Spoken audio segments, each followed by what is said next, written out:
que c'est bonjour pour ceux qui ne le savent pas encore. Je vais vous raconter une histoire qui va nous emmener très très loin, vraiment dans les âges les plus reculés de l'histoire de l'humanité. Je vous emmène dans un village qui s'appelle Ishango. Il est situé au nord Kivu, dans la province de l'Est de mon pays, le Congo. À Ishango s'est passé un événement incroyable. De tout temps, les femmes ne donnaient naissance qu'à un seul enfant.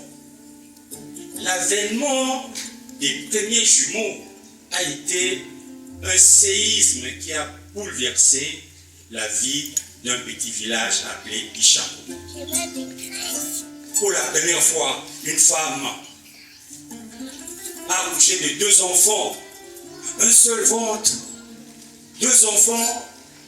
Ah non, l'événement était merveilleux et ça a mobilisé tous les villages et les villages voisins. Les gens venaient de partout pour voir ce prodige. Ils ont composé des chansons et nous allons en chanter une ensemble. Kelele, mama, kelele. Vous allez répondre, maman, pas ça.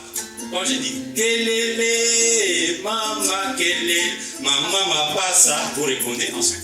Kelele, mama, kelele, tata, ma pas ça. Il faut aussi rendre hommage au père parce qu'elle n'a pas fait l'enfant toute seule.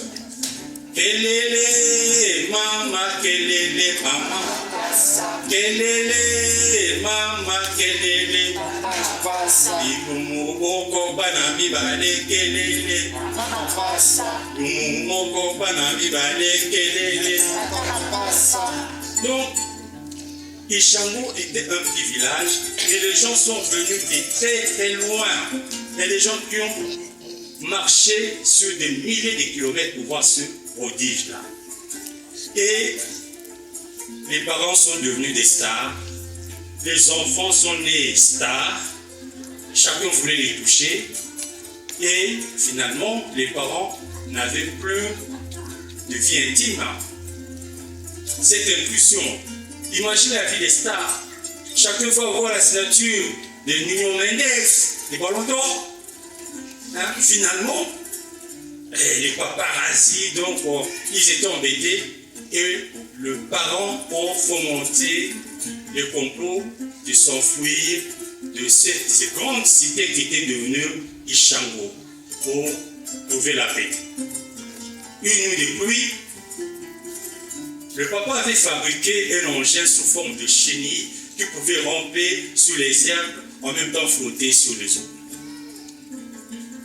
Une nuit de pluie, ils sont sortis furtivement avec leurs enfants et ils sont entrés dans leur engin. Ils ont commencé à s'éloigner du Ishango. En s'éloignant, malheureusement, la pluie s'est mise à tomber. Un orage torride tropical. Les eaux ont porté la chenille et les parents ont perdu le contrôle de leur engin qui s'est retrouvé dans le fleuve Congo, un grand fleuve puissant. Et avec les eaux de pluie, la chenille s'est fracassée contre un rocher et c'était le naufrage. Les parents savaient nager, mais les enfants, à peine 6 mois, ne savaient pas nager. Et les enfants ont été perdus dans les eaux. Le lendemain matin, les parents s'est retrouvés posés sous la berge. Le soleil est radieux, mais ils ne sentent même pas. Ils cherchent les enfants. Ils élèvent des prières. Quoi faire? Mais une sirène, Mami Wata, avait récupéré les enfants et les avait emmenés dans son pays situé au fond des eaux. Et oui, au fond des eaux, il paraît qu'il y a des cités. Il y a des histoires, des hommes crocodiles. Mais je vous raconterai ça une autre fois. Elles sont sur les jumeaux. La sirène n'avait pas d'enfant. Eh bien, on lui apporte, grâce à la pluie, on lui apporte des jumeaux. Et la sirène va s'en occuper jusqu'à l'âge de 12 ans. des enfants qui s'appelaient Kono.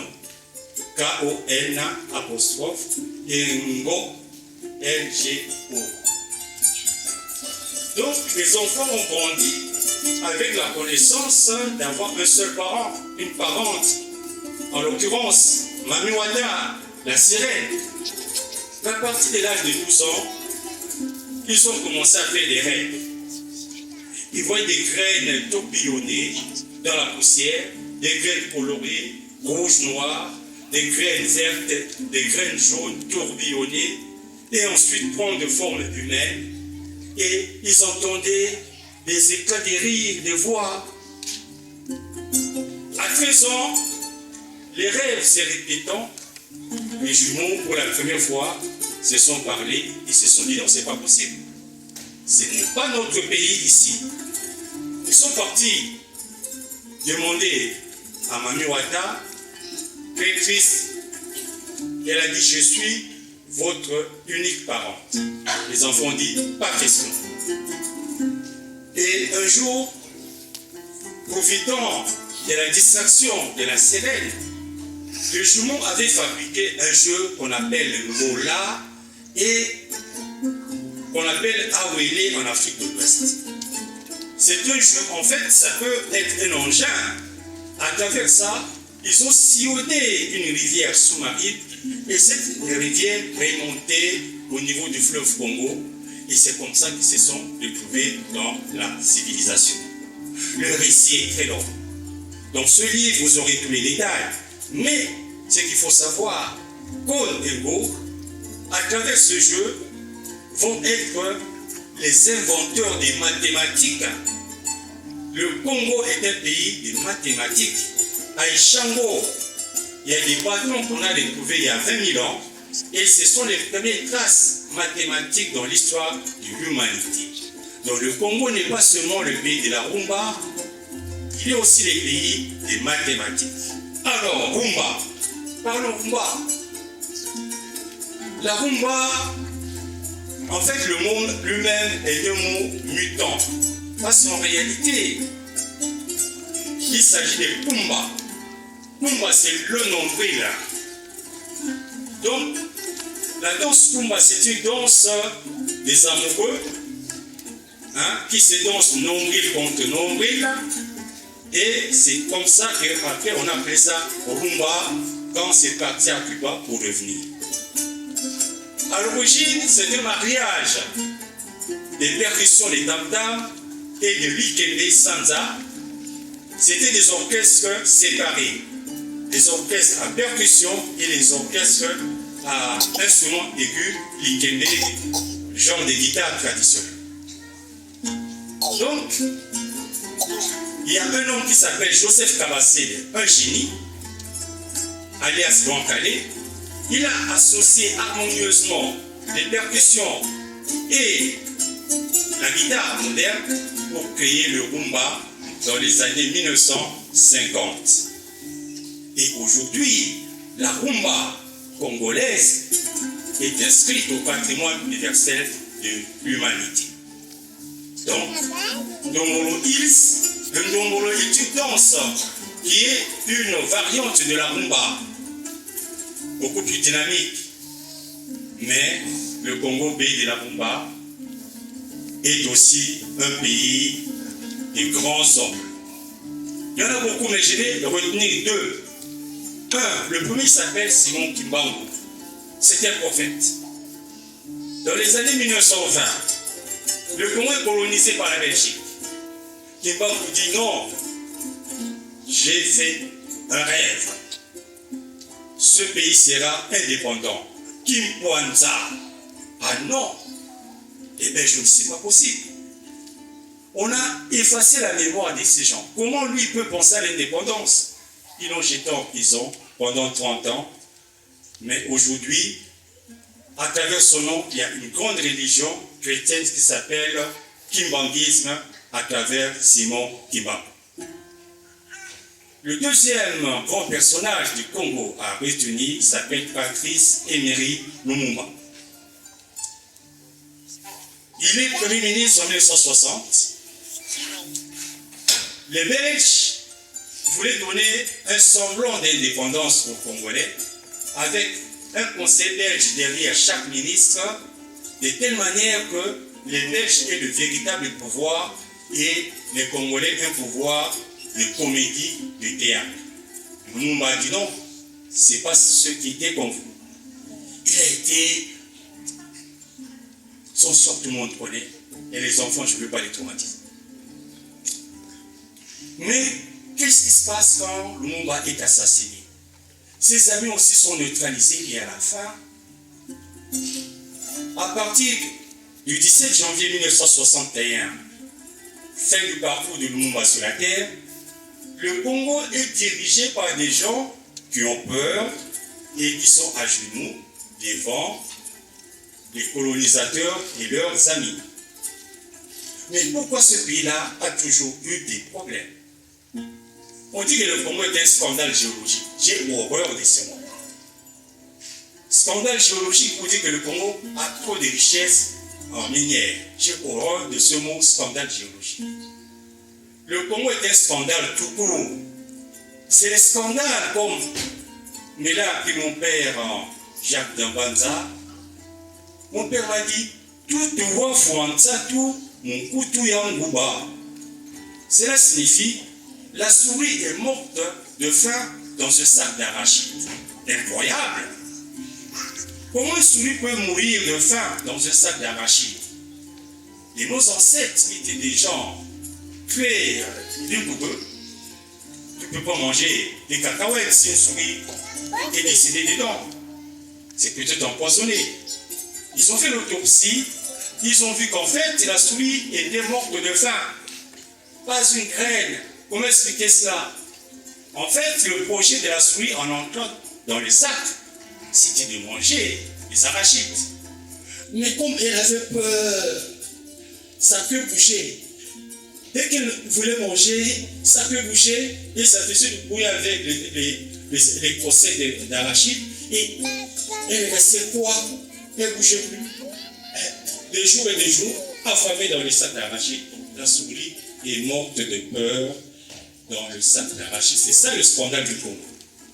Un pays luxuriant où tout est abondant, des eaux à ne pas compter. Le fleuve le plus puissant du monde après l'Amazone en termes de débit. Le fleuve le plus long d'Afrique après le Nil. Et surtout le Congo, c'est un château d'eau de l'Afrique. 58% des eaux douces sont au Congo. Et la plus grande forêt du monde, le deuxième poumon du monde après l'Amazonie. Comment dans un pays où tout est abondant, les gens peuvent mourir de faim? Et là, vous allez comprendre la violence qui s'est abattue dans ce pays et qui n'a pas pu faire. Le malheur du Congo, c'est d'être colonisé par un petit pays, la Belgique. Et le roi belge qui était malin a fait l'alliance avec tous les alliés pour que le Congo soit les biens communs des pays qui sont aujourd'hui dans l'OTAN, des États-Unis à la Turquie, en passant par la France, la Grande-Bretagne, l'Angleterre. Le Congo est considéré, le Congo moderne, comme le bien des pays de l'OTAN.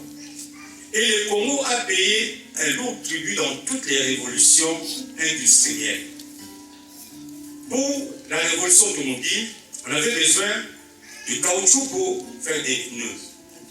C'est ainsi que on coupait les mains des gens qui ne rapportaient pas suffisamment de latex, la sève d'un arbre qu'on appelle EVA. C'est avec ça qu'on fabriquait les pneus à l'origine, avant qu'on commence à en fabriquer avec les résidus du pétrole. Mais au début, le Congo était la destination où il fallait être pour avoir la matière première pour fabriquer des pneus. En 1945, pour lancer la bombe ignoble à Hiroshima, c'est encore l'uranium du Congo qu'on a extrait des mines de Chimpolobwe au Katanga, qu'on a récupéré cet uranium pour la bombe ignoble qu'on a lancée sur le pauvre japonais à Hiroshima et Nagasaki. En 1950, quand la guerre des Corées commence, c'est encore au Congo qu'on va aller chercher du cuivre C'est une matière qu'on met dans les obus, il y a à peu près 500 grammes de cuivre dans chaque obus qui tombe. Et la Russie, on a lancé à peu près 22 millions d'obus en 2023, pour vous donner une idée. Donc, pour la guerre des Corées, les cuivres du Congo aussi. Maintenant, depuis 30 ans, la révolution numérique, les smartphones, tout ça, c'est le Colombo Dandali du Congo, encore le coltan, une poudre noire qu'on va extraire, et à cause de ça, il y a la guerre du Kivu qui n'en finit pas avec des massacres réguliers et des viols, malheureusement. Et avec la révolution, la transition numérique, on va passer encore à une autre matière qu'on appelle le cobalt pour fabriquer des batteries. Donc le Congo, c'est un pays convoité, c'est un pays qui nous a été arraché, mais que nous sommes en train de reprendre. Et nous allons le reprendre parce qu'il y a une jeunesse qui arrive, qui est consciente, et la souris n'a plus peur dans son sac d'arachide, et le Congo qui dynamique. C'est un pays de la musique, c'est un pays de la rumba.